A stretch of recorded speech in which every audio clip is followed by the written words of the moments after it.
आऊज़ बिल्लाहि मिनश्शैतानिर्रजीम बिस्मिल्लाहिर्रहमानिर्रहीम। शुरू अल्लाह के नाम से जो बड़ा मेहरबान और नहायत रहम वाला है। उम्मीद आप लोग खैरियत से होंगे और इस वीडियो में इंजीनियर फैसल आपसे मुखातिब है। हमारी आज की वीडियो का जो सब्जेक्ट है वो है स्टाइकोमीट्री और इसके अंदर हम चैप्टर नंबर 3 डिस्कस कर रहे हैं जिसका टाइटल है केमिकल इक्वेशंस। और इससे पहले हम चैप्टर नंबर 2 डिस्कस कर चुके हैं। इसके मुख्तलिफ टॉपिक्स जो कि लिस्ट में अवेलेबल है इन तमाम के न्यूमेरिकल्स हम सॉल्व कर चुके हैं और इसके अलावा चैप्टर नंबर 1 के भी न्यूमेरिकल्स सॉल्व हो चुके हैं जिसका टाइटल है कन्वर्जन ऑफ यूनिट्स। इसके अलावा मैं आपको अपने चैनल का इंट्रोडक्शन करवाता चलूँ। मेरे चैनल का नाम है केमिकल इंजीनियरिंग एजटेक और इसके अंदर हम different chemical industries approx 28 industries को डिस्कस कर चुके हैं जो कि यहाँ पे लिस्ट में अवेलेबल हैं और इसके अलावा कुछ शॉर्ट क्वेश्चन आंसर्स की वीडियोस भी मौजूद हैं। आप मेरे चैनल को सब्सक्राइब करेंगे, बेल का आइकन प्रेस करेंगे तो मेरी हर लेटेस्ट वीडियो आपको मिलती रहेगी।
प्रोडक्ट के 4 मोल्स हमारे पास आए और हमने इन तीनों के मोल्स को जमा किया तो 38 बना, और ये इक्विलिब्रियम कंडीशन पे हमें यही तीनों चाहिए थे। और अब हम बढ़ते हैं अपने सेकंड पार्ट की तरफ। उसमें पूछा जा रहा कि लिमिटिंग रिएक्टेंट कौन सा है, एक्सेस रिएक्टेंट कौन सा है, और यहाँ पे जो इसके फीडिंग मोल्स हैं इनको आपने देख के बता देना है कि इसमें जो लिमिटिंग है वो जिसके कम मोल्स होंगे वो लिमिटिंग होगा, और जिसके ज़्यादा मोल्स होंगे वो एक्सेस होगा। और यहाँ पे जो सी पार्ट है इसमें पूछा जा रहा कि इसमें जो हाइड्रोजन एक्सेस है वो कितनी ज़्यादा एक्सेस है, वो कितनी बच जाएगी, कितनी वो उस रिएक्शन में इन्वॉल्व नहीं होगी, तो हमने ये अब बताना है। तो अगर हम इस जो इक्वेशन है इसको देखें तो यहाँ पे ये स्टेटमेंट भी इसी के हवाले से लिखी हुई है कि अगर 1 मोल नाइट्रोजन रिक्वायर हैं 3 मोल हाइड्रोजन के,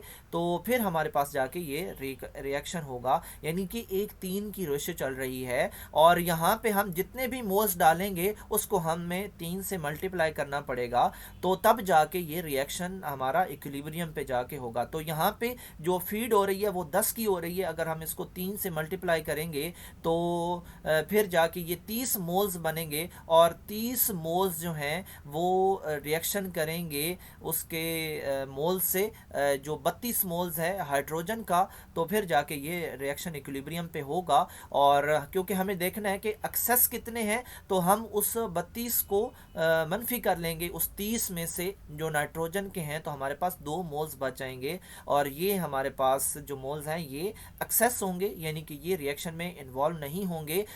उसमें से ओनली 30 मोल्स रिक्वायर हैं रिएक्शन के लिए, जो हाइड्रोजन के 32 हैं उसमें से। तो यहाँ पे जो डी पार्ट है उसमें पूछा जा रहा कि थ्योरेटिकली रिक्वायर्ड H2 हमारे पास क्योंकि 30 मोल्स हैं, तो एक्सेस की परसेंटेज बतानी है कि हमें ये तो पता है कि एक्सेस कितने पाउंड मोल है, लेकिन उसकी परसेंटेज नहीं पता। तो हमने अभी परसेंटेज फाइंड कर लेते हैं। इस परसेंटेज फाइंड करने का ये फार्मूला है कि excess amount of excess reactant, उसकी अमाउंट कितनी है, तो उसकी अमाउंट है 2 पाउंड मोल्स, जो कि हमने अभी फाइंड किए हैं। और theoretically amount required of excess reactant, तो वो कितनी है थ्योरेटिकली, यानी कि जो इक्वेशन से हमने फाइंड की थी, तो उसके 30 मोल्स रिक्वायर्ड हैं, यानी कि 30 मोल्स तो उसके शामिल हो रहे हैं रिएक्शन के अंदर, और बच रहे हैं 2 मोल। तो इन दोनों का कंपैरिजन हमने करना है कि कितने बच रहे हैं और कितने कंज्यूम हो रहे हैं, इसी को हम परसेंटेज एक्सेस कहते हैं। और 100 के साथ मल्टीप्लाई कर देंगे, क्योंकि यहाँ पे परसेंट का निशान है। जब भी परसेंट का निशान मालूम हो करना होगा, हमें किसी सवाल में पूछा जाएगा, तो हम उसको फाइनली 100 से मल्टीप्लाई कर देंगे। तो 6.67% एक्सेस रिएक्टेंट है हमारे पास, और ये 2 मोल जो हैं इतनी परसेंटेज बना रहे हैं 100 में से, बाकी जो हैं वो दूसरी चीज़ें हैं। और यहाँ पे जो सी है इसमें हमसे पूछा जा रहा degree of completion of reaction, तो हमने बताना है कि amount of limiting reactant converted और total amount of limiting reactant feed. इसके लिए हम थोड़ा सा इसके पिछली कैलकुलेशन में जाएं, तो यहाँ पे आपको नज़र आए कि x इज़ इक्वल टू 2 और 2 moles of N2 have reacted, तो 2 मोल्स इसके रिएक्ट हुए हैं, और हमने फीड कितने किए हैं 10 मोल्स। तो ये जो हमने अभी DEE पार्ट करना है, इसके अंदर क्योंकि सिर्फ लिमिटिंग रिएक्टेंट इन्वॉल्व है, जिस तरह पिछले में एक्सेस रिएक्टेंट इन्वॉल्व था, तो लिमिटिंग की बात करते हैं, क्योंकि इसके अंदर रिएक्ट हो रहे हैं। जैसा कि हमने देखा अभी x इज़ इक्वल टू 2 हमारे पास आया था, जो कि हमने अलजेब्रिक कैलकुलेशन में यूज़ किया था। तो ये वही हैं रिएक्ट हुए जो वो 2 हैं, और जो हम फीड कर रहे हैं वो हमें अवेलेबल है स्टेटमेंट में भी, वो 10 है। और क्योंकि परसेंटेज निकालनी है तो हम 100 से मल्टीप्लाई करेंगे, और हमारे पास 20% डिग्री ऑफ कंप्लीशन आएगी रिएक्शन की। तो ये था हमारा सवाल, और उम्मीद है आपको समझ आया होगा। और अगर कोई पॉइंट आपका रहता है तो आप उसको कमेंट्स में दे सकते हैं, वो आपको क्लियर कर दिया जाएगा।